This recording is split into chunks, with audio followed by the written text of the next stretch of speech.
Eles acharam que minhas mãos eram velhas demais para contar, tremidas demais para confiar, frágeis demais para tocar no que eu levei uma vida inteira construindo.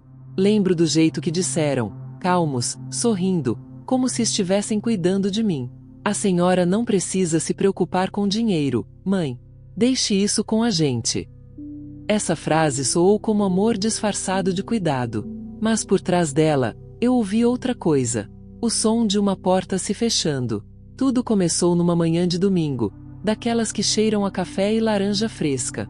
Meus filhos estavam reunidos à mesa, rindo, conversando, cheios de planos.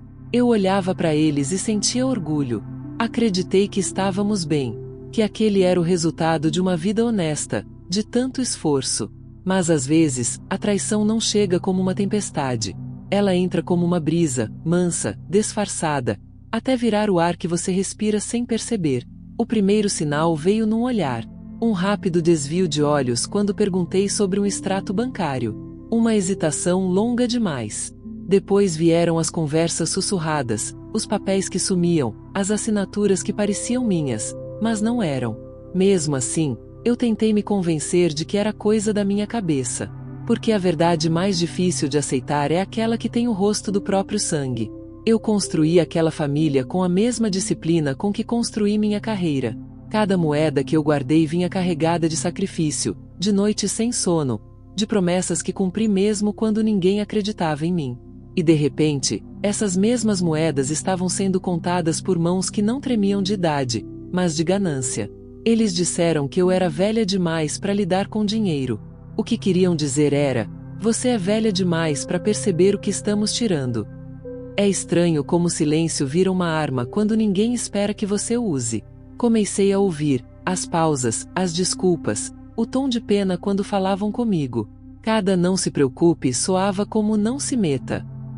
Cada a gente cuida de tudo era, na verdade, fique quieta. Eu não discuti. Sorri. Assenti. Porque, às vezes, a coisa mais inteligente que uma mulher pode fazer é deixar que a subestimem. Eles esqueceram o que o tempo faz com uma mulher como eu. O tempo não enfraquece. Ele refina. Ensina a ler rostos melhor que livros, a esperar sem perder o foco, a preparar-se sem anunciar guerra. Eu percebi que não precisava enfrentá-los ainda. Só precisava observar. E conforme observava, a verdade começou a se revelar sozinha, como um papel deixado perto demais do fogo. As bordas queimando devagar, a tinta aparecendo, palavra por palavra. Pensei em todas as vezes que ensinei meus filhos sobre honestidade, sobre orgulho, sobre nunca pegar o que não lhes pertence. E ali estava eu. A lição que eles escolheram esquecer. Dinheiro não é só papel e número. É memória. É prova. É o mapa de cada noite sem dormir e de cada manhã que começou antes do sol. Eles acharam que estavam roubando a minha riqueza. Mas o que tomaram foi muito mais profundo. Acharam que a idade me tornava inofensiva. Mas idade não apaga o que aprendemos. Ela aguça. Uma faca cega é perigosa quando param de vigiá-la. E eu já não fingia ser cega há muito tempo. No dia em que descobri o que haviam feito, não chorei. Não gritei. Apenas fiquei de pé, no meio da minha cozinha silenciosa, cercada por tudo que construí, e me fiz uma pergunta.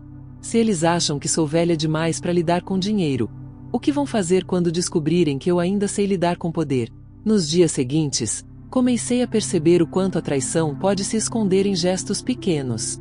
As vozes doces ao telefone, os sorrisos que não alcançavam os olhos, a forma como falavam de mim na terceira pessoa mesmo quando eu estava na sala. Ela está confusa, diziam. A idade está pesando.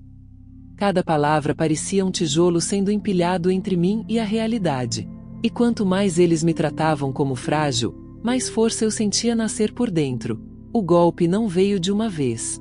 Foi construído em silêncio, com a delicadeza de quem corta uma flor pelo caule e espera que o perfume disfarce o estrago. Os documentos começaram a mudar de lugar. O advogado da família, um homem que um dia apertou minha mão com respeito, agora evitava me encarar. As contas passaram a chegar com outro nome. O meu dinheiro, o fruto de anos de trabalho, se esvaía em transferências invisíveis, todas para o meu próprio bem. Certa noite, sentei-me na poltrona da sala com uma pasta de papéis no colo. O som distante da televisão vinha da cozinha, onde meu filho ria alto com a esposa. Eu olhava os números, as datas, as assinaturas, e percebia que cada detalhe contava uma história de descuido calculado. Não chorei.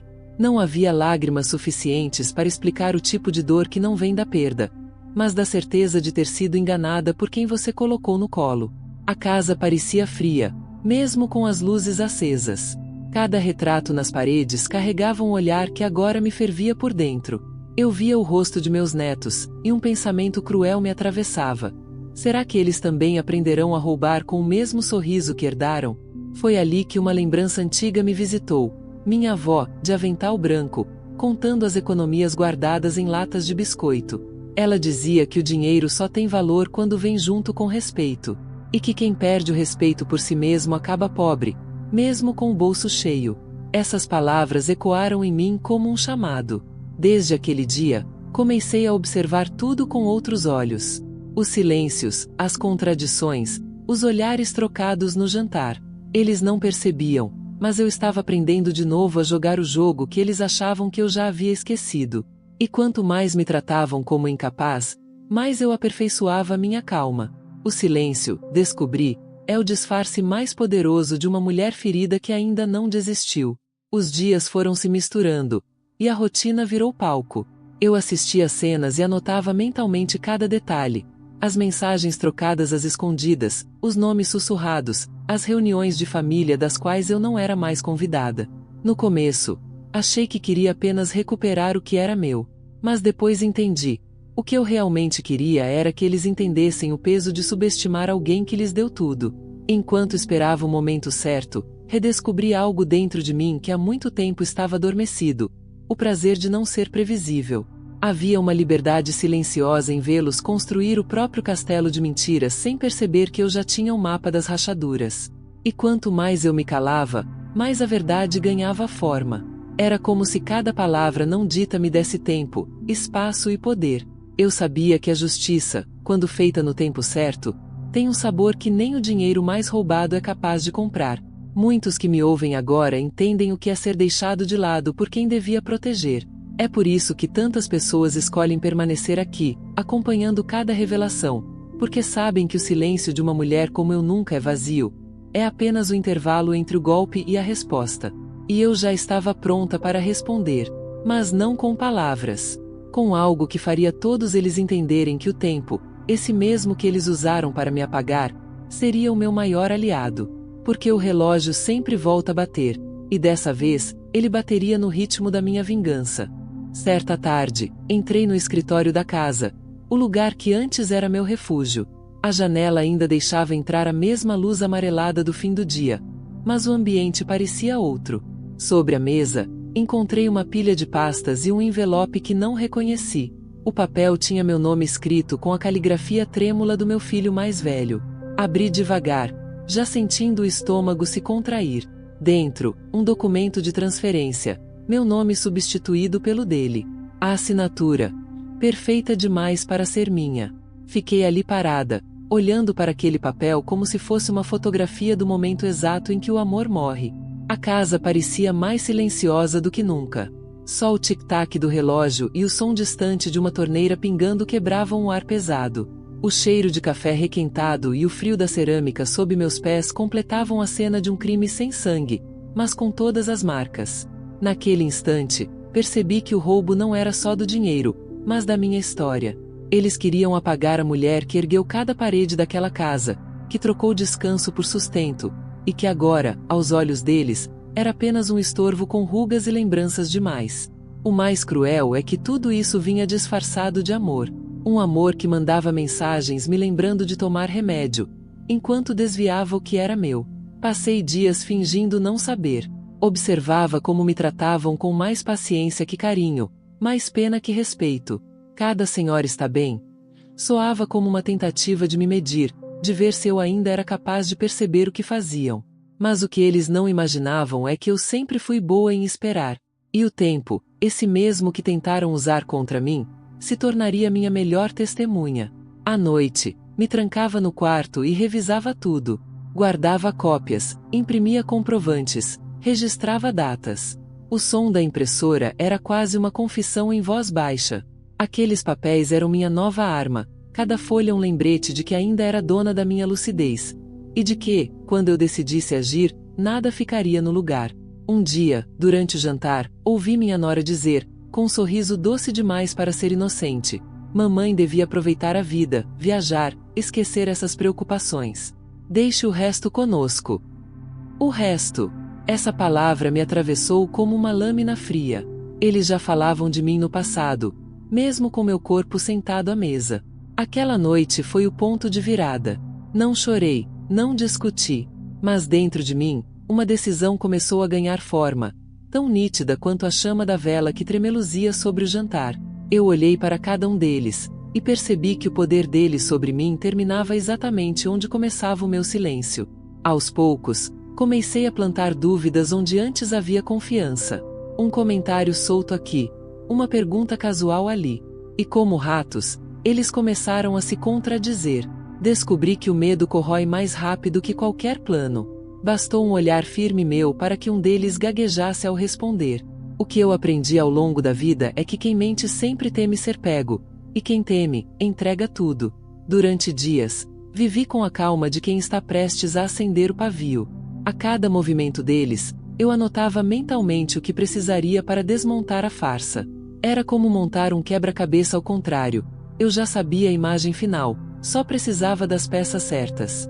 Às vezes, quando o sol nascia, eu olhava meu reflexo no espelho e mal reconhecia a mulher de antes. Havia algo novo nos meus olhos, não ódio, mas clareza.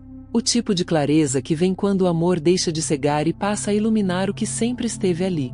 E enquanto eles dormiam tranquilos, acreditando que eu havia desistido, eu já sabia exatamente como fazê-los acordar. Porque a vingança, quando vem de uma mulher madura e em silêncio, não faz barulho. Ela apenas acontece, como o amanhecer. Mas o que eu descobri a seguir transformou tudo. Porque o dinheiro, eu percebi, não era o que estava realmente em jogo. O que eles tentavam roubar era algo muito mais valioso. Algo que nem eles sabiam que eu ainda tinha.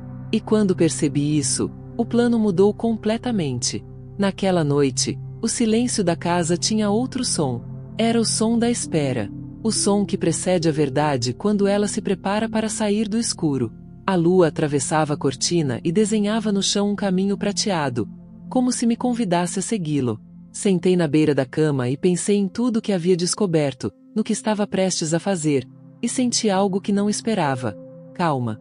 Não aquela calma que vem da paz, mas a que vem da certeza. Até então, eu acreditava que o que me movia era a raiva, mas percebi que o que me sustentava era algo maior: dignidade. Era ela que me fazia respirar fundo antes de agir, que me impedia de descer ao mesmo nível de quem me feriu. Dignidade é uma armadura silenciosa, pesada, mas bonita de carregar. E foi com ela que comecei a escrever a nova parte da minha história.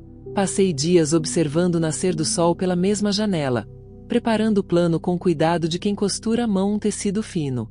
Cada ponto precisava ser exato, cada detalhe, invisível. Eu não queria vingança por impulso, queria justiça com precisão. E é curioso como, quando a gente para de reagir e começa a agir, o medo muda de endereço. Ele passa a morar do outro lado. Enquanto eles continuavam com as mentiras, eu preparava o cenário. Recuperei contatos antigos, revisei papéis, organizei provas. E no meio desse processo, algo dentro de mim começou a florescer outra vez. Um sentimento que eu não sentia há anos: orgulho de mim. Eu, que um dia fui tratada como um fardo, agora era o fio que tecia o destino de todos ao meu redor. Numa tarde de sexta-feira, sentei à mesa com uma xícara de chá. O som do relógio era o único que preenchia o espaço. Peguei o colar que herdara da minha mãe e o segurei entre os dedos. Ele sempre me lembrava quem eu era antes de tentarem me apagar. Uma mulher que aprendeu a conquistar tudo em silêncio. A força dela corria em mim. E eu entendi que a verdadeira herança não é o que se deixa, mas o que se aprende a preservar. Meu filho entrou na sala. Trazia o mesmo sorriso treinado, o mesmo tom de voz ensaiado. Perguntou se eu precisava de algo, como quem oferece ajuda para disfarçar o medo. Eu apenas respondi que estava bem. Ele não percebeu que, ao dizer isso, eu estava lhe devolvendo o espelho. o reflexo de quem subestimou o amor de uma mãe e encontrou uma mulher pronta para fazer o que for preciso. Houve um instante em que quase tive pena. Mas pena é um luxo que só quem nunca foi traído pode sentir. Eu havia deixado de ser a mulher que esperava compreensão. Agora, eu era aquela que observava, planejava e esperava o momento em que o castelo de cartas ruísse. E ele ruiria. Entre uma lembrança e outra, me peguei sorrindo. Não um sorriso de ironia, mas de reconhecimento. Percebi que envelhecer não me tornou vulnerável. Me tornou seletiva. Hoje, eu escolho onde coloco minhas emoções. E cada uma delas tem um propósito. Talvez seja por isso que tantos, ao ouvirem histórias como a minha, sintam o impulso de apoiar essa jornada, deixando um sinal silencioso de que a mensagem os tocou. Porque, no fundo, todos sabemos como é ser descartado por quem devia cuidar. Naquela noite, enquanto as luzes da cidade tremiam do lado de fora, pensei em como o tempo pode ser generoso quando a gente aprende a usá-lo como aliado. Ele não cura, mas revela. E quando revela, mostra quem realmente merece estar do nosso lado. O som do vento entrando pela janela trouxe um presságio. Algo estava prestes a acontecer. Eu não sabia ainda o que seria, mas sentia que, depois daquela noite, nada mais voltaria a ser como antes. Porque o destino tem um jeito curioso de devolver as dívidas. Às vezes, ele apenas espera que a pessoa certa esteja pronta para cobrar. Na manhã seguinte, o céu amanheceu pesado, como se pressentisse o que estava por vir. Abri as cortinas e deixei a luz invadir a sala. Aquele tipo de claridade que não ilumina, mas revela. O chão brilhava, as paredes pareciam mais frias, e o silêncio tinha um tom de espera. No centro da mesa, o colar da minha mãe repousava sobre os papéis que eu havia organizado durante a madrugada. Era estranho pensar que a minha vingança estava começando ali, tão tranquila, tão limpa, quase doméstica. A cada passo que eu dava pela casa, sentia o passado me observando. Lembrei dos dias em que essa mesma mesa abrigava aniversários, risadas, sonhos. Agora ela sustentava provas, recibos, cópias, conversas impressas. Cada detalhe de um plano que eles achavam que eu não teria coragem de executar. Engano deles. Quando tiraram de mim a confiança, deixaram o espaço perfeito para a estratégia nascer. Eu ainda conseguia ouvir as vozes deles na minha cabeça. As mesmas palavras que um dia soaram como cuidado agora tinham o gosto ácido da manipulação. A senhora está cansada, mãe. Deixe a gente cuidar das finanças. Era mentira. Eles nunca quiseram cuidar de mim. Queriam controlar o que eu representava, independência. E independência, para quem vive de aparência, é uma ameaça. Passei os dedos pelos papéis, e senti a textura fria do que estava prestes a ser o início do fim. Eu havia aprendido que o poder de uma mulher madura está justamente em não se apressar. Quando todos esperam a rendição, é o silêncio que se transforma em movimento. Naquele dia, saí para caminhar pela primeira vez em meses. O vento era cortante, mas me fez bem. A cidade seguia seu ritmo, indiferente à minha revolta. E foi nessa indiferença que encontrei clareza. As pessoas passavam apressadas, e eu me dei conta de que ninguém percebe a mulher invisível. A senhora silenciosa que carrega dentro da bolsa não só o celular e a carteira, mas também um plano cuidadosamente traçado. Eu me tornei invisível para eles. E invisibilidade, quando bem usada, é poder. Enquanto caminhava, pensei em tudo o que o tempo me ensinou. A juventude se vinga gritando. Eu me vingaria planejando. A juventude quer ser ouvida. Eu queria ser lembrada. Não por piedade, mas por presença. Por força. Por justiça. De volta a casa. O relógio marcava quase o meio-dia. A campainha tocou, e, por um segundo, o som pareceu vir de muito longe. Abri a porta e encontrei o mensageiro do banco. Um envelope em mãos. Meu nome escrito de forma impecável. O coração disparou, não de medo, mas de confirmação. Dentro do envelope, o extrato que eu havia pedido discretamente semanas antes.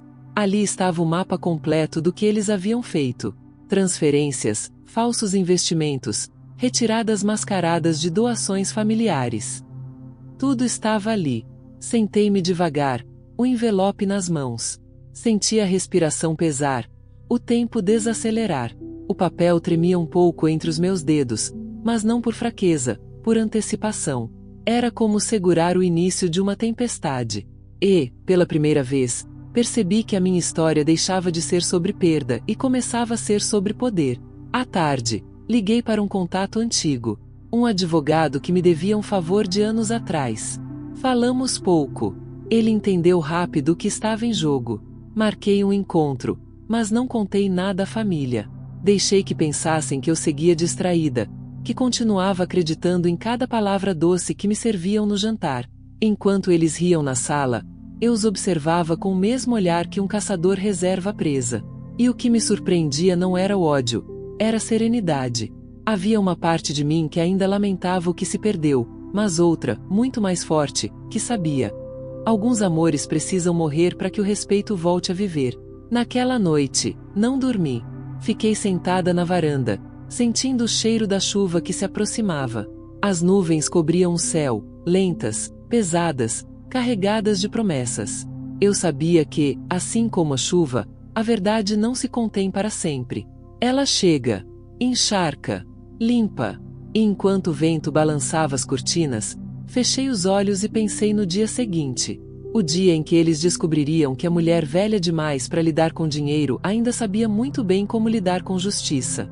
Mas havia algo que nem eu mesma imaginava. E o que estava prestes a acontecer iria provar que a verdade, quando volta, nunca vem sozinha. O dia seguinte amanheceu com o som suave da chuva batendo nas janelas. Cada gota parecia marcar o compasso da minha respiração.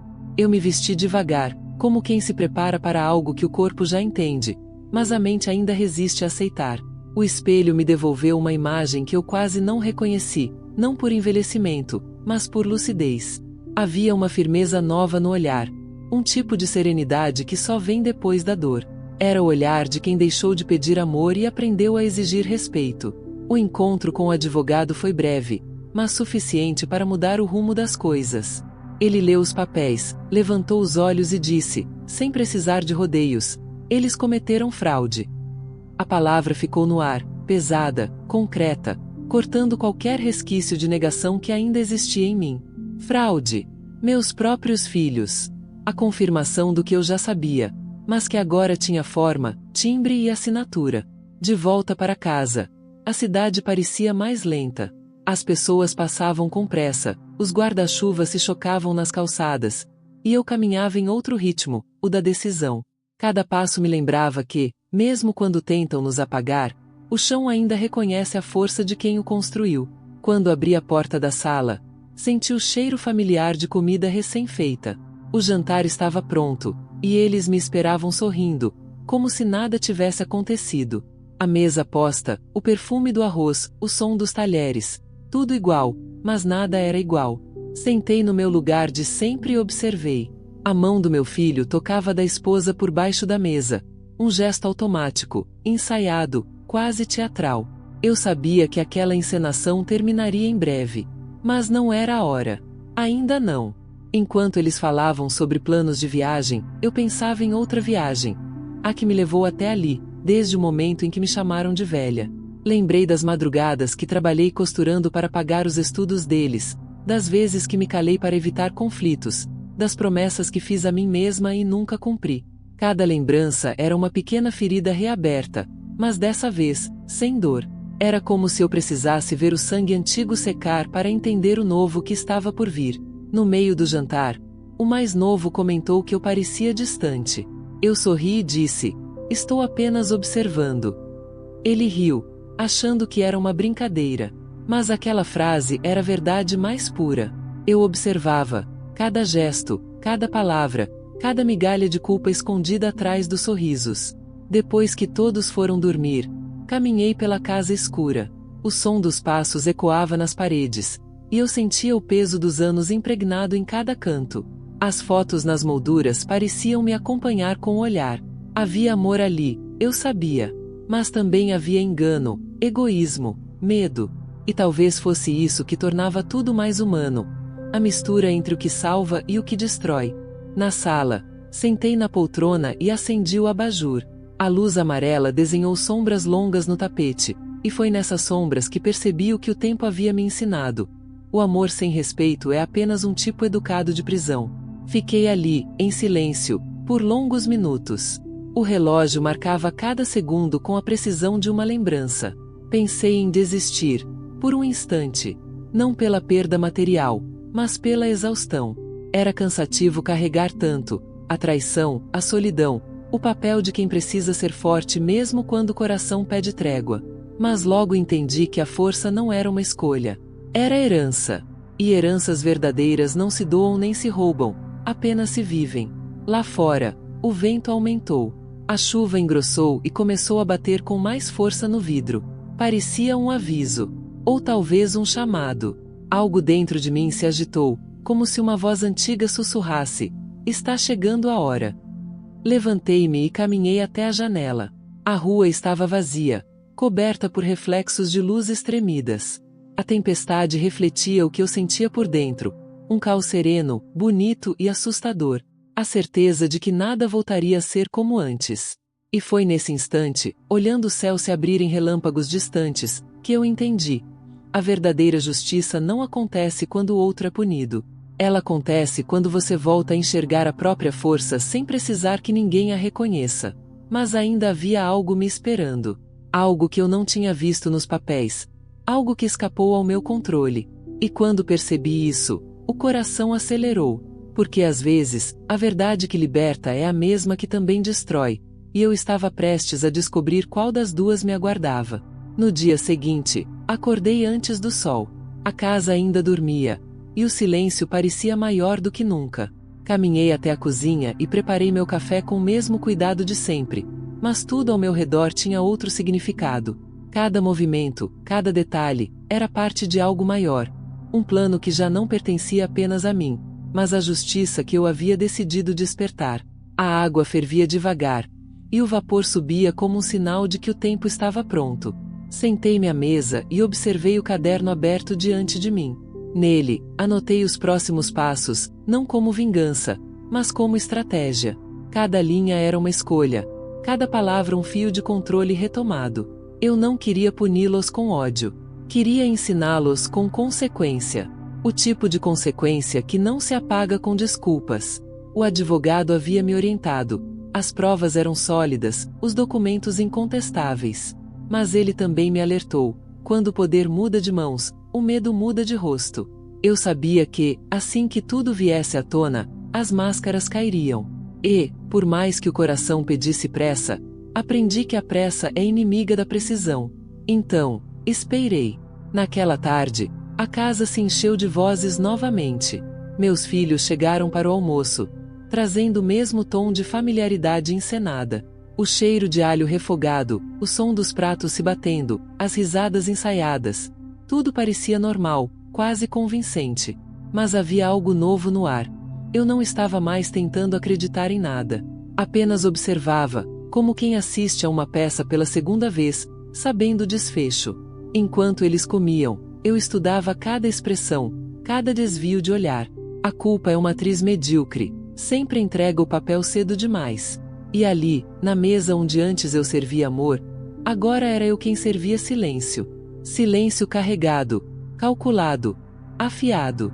Depois do almoço, quando todos subiram, fiquei sozinha com as xícaras sujas. A espuma branca do detergente cobria a água, e por um instante me vi ali refletida. Metade submersa, metade visível. Pensei em quantas vezes vivi assim, me escondendo para que outros pudessem brilhar. Mas aquele reflexo estava mudando. Eu não era mais a mulher que aceitava migalhas de respeito. Eu era a mulher que aprenderá a transformar invisibilidade em poder. Os dias seguintes correram como um fio de seda tenso. O advogado fez as notificações, discretas e firmes. E, aos poucos, começaram os primeiros sinais. Chamadas perdidas, olhares nervosos, conversas interrompidas quando eu entrava na sala.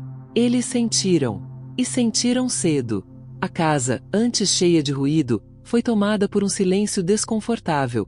O tipo de silêncio que precede o colapso. Mas o mais curioso é que eu não sentia prazer. Sentia clareza. A dor deles não me alegrava. Apenas me devolvia equilíbrio.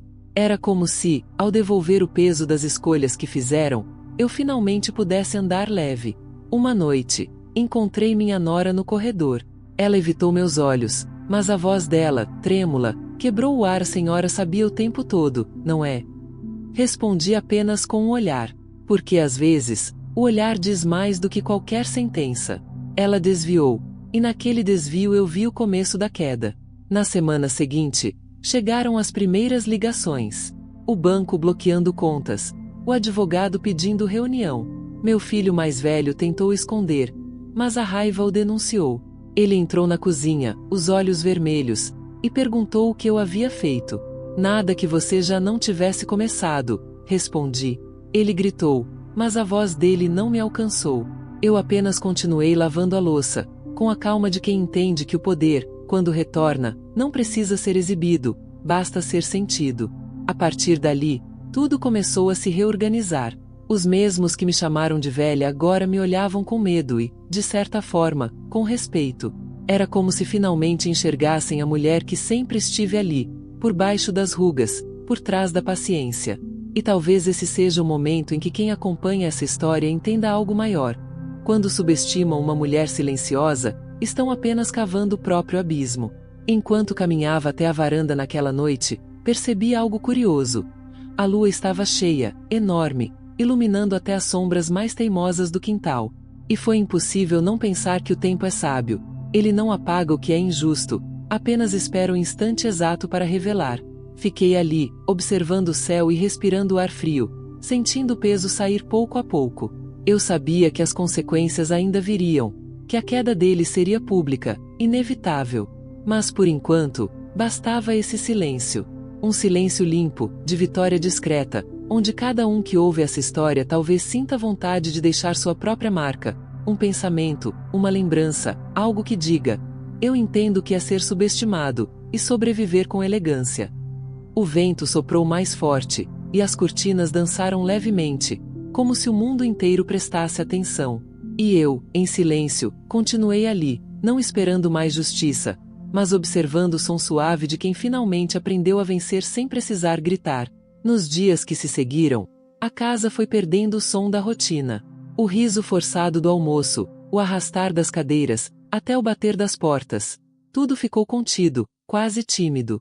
Era como se o ar tivesse aprendido a andar na ponta dos pés. Eles evitavam cruzar comigo. E quando faziam, havia algo novo no olhar deles. O medo de serem vistos. Não por mim, mas por si mesmos. O silêncio, antes imposto a mim, agora era deles. Eu ouvia nas vozes trêmulas, nos passos hesitantes, nas tentativas de esconder o inevitável. O banco os chamara. O advogado insistia. E a verdade, aquela que esperou anos no escuro, finalmente andava de cabeça erguida pelos corredores. Eu não precisei fazer nada além de observar. Era como ver o reflexo de uma tempestade que eu não precisei provocar. Apenas espelhar. Certa manhã, encontrei meu filho mais velho na sala, de olhos fundos, o rosto abatido. Ele segurava um dos papéis que o advogado havia enviado. Olhou para mim e disse, com a voz rouca: a senhora destruiu a própria família. Eu apenas sorri, porque, no fundo, ele ainda não entendia que eu não destruí nada. Apenas deixei que a verdade fizesse o trabalho que sempre foi dela. A destruição não foi minha. Foi obra do silêncio que eles me obrigaram a engolir durante anos. O mesmo silêncio que agora pesava sobre eles. Enquanto ele falava, percebi que não havia arrependimento no tom, apenas raiva. Raiva de ter sido pego. Raiva de ter perdido o controle. E isso me fez compreender algo que eu nunca havia percebido. Algumas pessoas não pedem perdão porque se arrependem, mas porque foram descobertas. E essa diferença é o que separa os que mudam dos que apenas fingem. O dia seguiu lento, e à tarde a chuva voltou. Sentei-me à janela e observei as gotas escorrendo pelo vidro. Cada trilha d'água refletia uma parte do que eu sentia: liberdade e solidão entrelaçadas. Porque, embora a justiça tivesse sido feita, nada apaga o vazio deixado pela decepção. É estranho como a verdade, mesmo quando nos salva, também nos fere. Às vezes, eu me perguntava se valia a pena. Se revelar tudo compensava o preço de ver meus próprios filhos como estranhos. Mas, então, eu lembrava das palavras da minha mãe. O respeito, quando se perde, é o que mais demora a ser reencontrado. E foi por isso que escolhi o caminho mais difícil, o de me manter de pé, mesmo quando todos esperavam que eu caísse. Naquela noite, preparei um chá e sentei no escuro da sala. As sombras se projetavam nas paredes como lembranças antigas. Havia uma paz estranha ali, feita de cansaço e vitória. O som da chuva misturava-se ao tic-tac do relógio, e cada segundo me lembrava que o tempo, quando é justo, não apressa nem atrasa. Ele apenas observa, como eu aprendi a fazer. O mais novo desceu as escadas. Sentou-se ao meu lado sem dizer nada. Ficamos assim por minutos, até que ele murmurou: "A senhora ainda é minha mãe?" Foi uma pergunta simples, mas cheia de abismos. Eu olhei para ele e respondi: "Sou, mas agora sou a mulher que vocês tentaram apagar, e que sobreviveu." Ele não respondeu. Apenas abaixou a cabeça. O barulho da chuva cobriu o silêncio que se seguiu. Nos dias seguintes, começaram as notícias. As pessoas comentando, as fofocas atravessando muros, a verdade se espalhando como vento. A sociedade, que antes me olhava com pena, agora me olhava com espanto. E, de certa forma, com respeito. Não o respeito forçado, educado, de quem finge gentileza, mas aquele respeito silencioso, o que nasce do reconhecimento. O tipo de respeito que vem quando alguém percebe que você enfrentou o fogo e saiu dele sem se queimar por dentro. Ainda assim, algo me inquietava. No meio de toda essa reconstrução, uma dúvida sussurrava nas horas mais silenciosas. Até onde a justiça vale quando é conquistada à custa do amor? Eu não tinha resposta. Talvez porque amor e justiça nunca caminhem lado a lado. Um exige entrega, o outro exige distância. E, por mais que eu tivesse conquistado o equilíbrio, ainda havia um buraco entre as duas coisas. À noite, o vento voltou, batendo nas janelas com força. A cortina se moveu como se o passado ainda tentasse entrar. Fechei os olhos e respirei fundo. O som da tempestade agora era familiar, quase acolhedor. Eu sabia que ela passaria, como todas as outras. Mas, no fundo, algo me dizia que o que estava por vir seria diferente. Não era mais sobre o dinheiro, nem sobre o poder. Era sobre o que restaria quando o último segredo viesse à tona. E eu sentia, com a precisão de quem aprendeu a ouvir o silêncio, que ainda havia um último segredo esperando para ser descoberto. Nos dias que vieram depois da tempestade, a casa parecia respirar um ar novo, mais leve, mas também mais frio.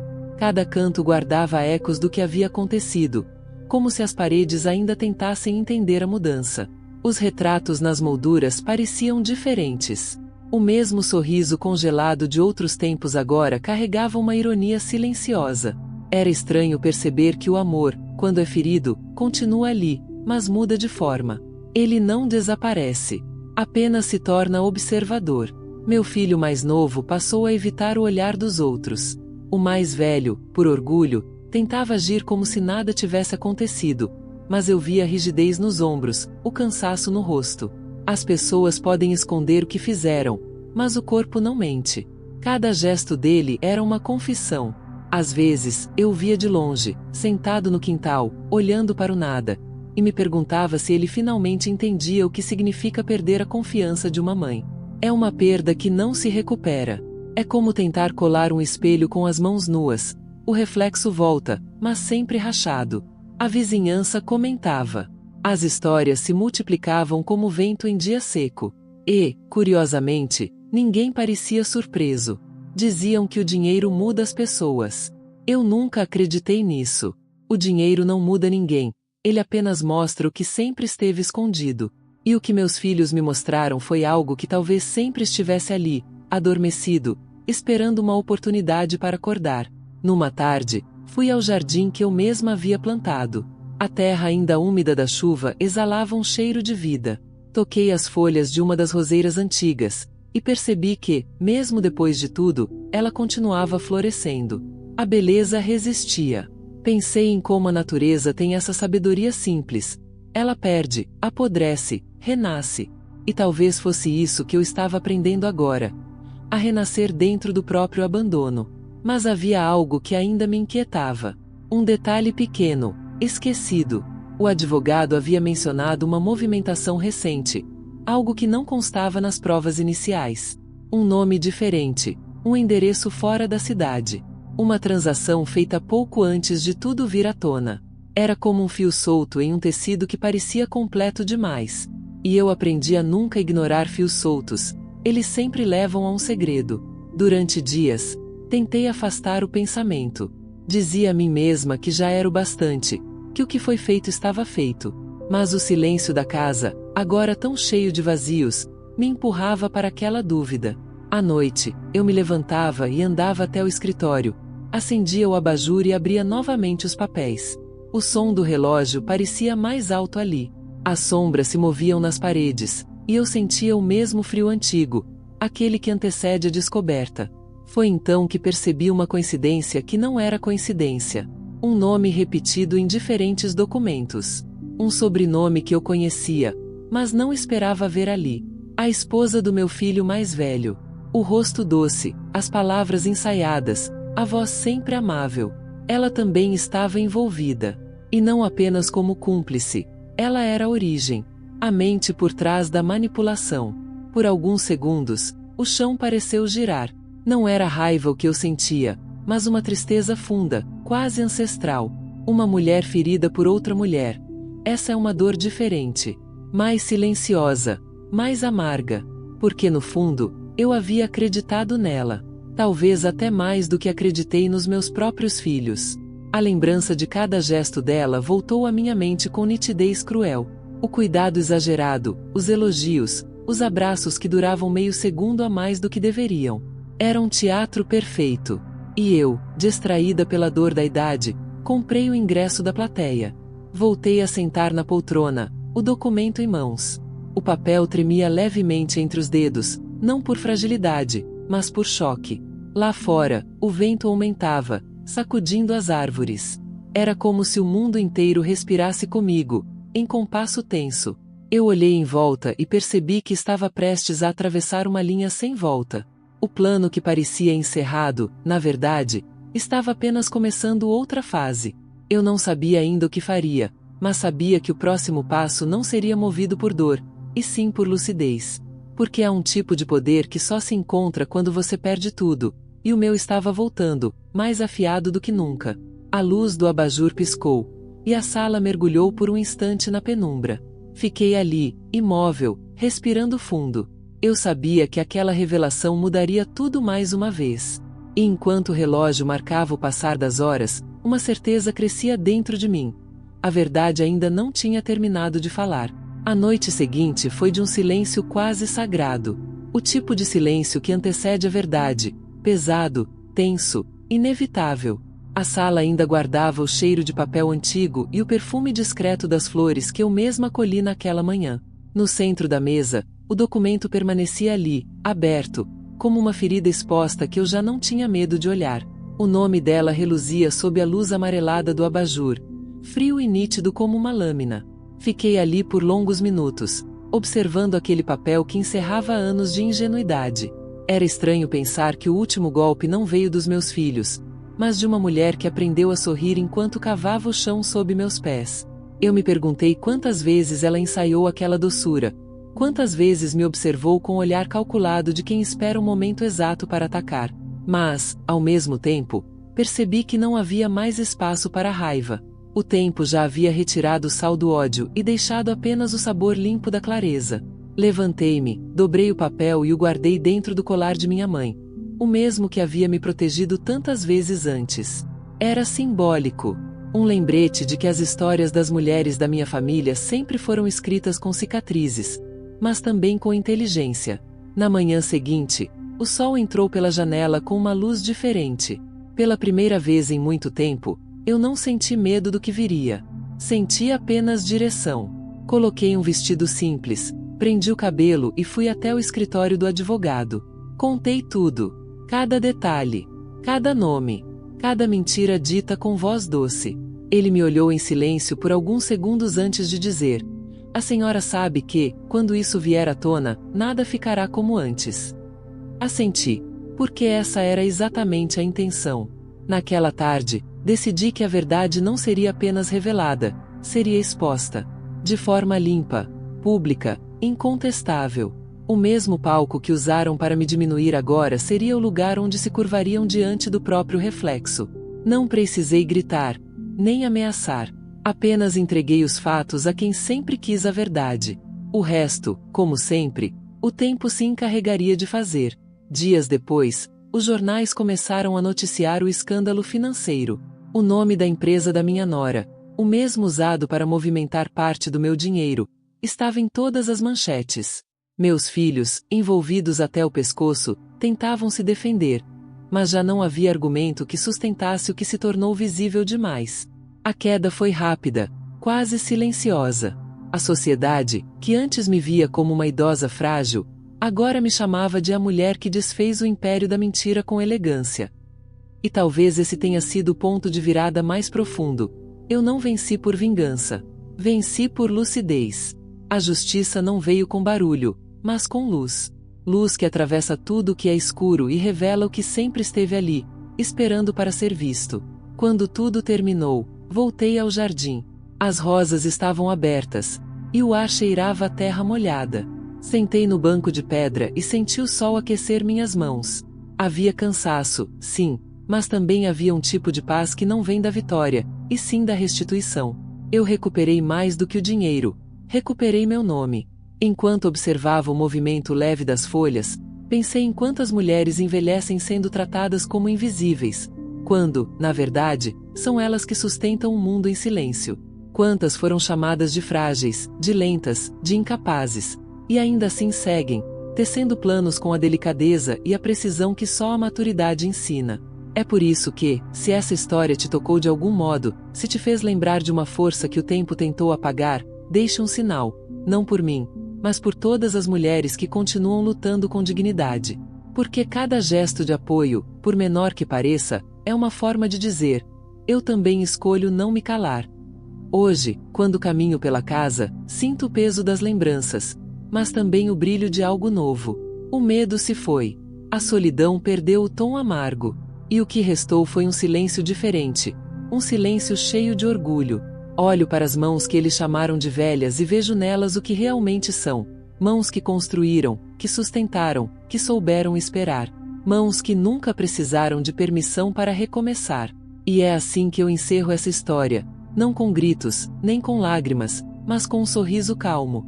Porque agora eu sei, não existe idade para retomar o que é seu. E quando o respeito volta a ter o seu nome, o mundo aprende, de novo, que nenhuma mulher é pequena quando se lembra de quem é.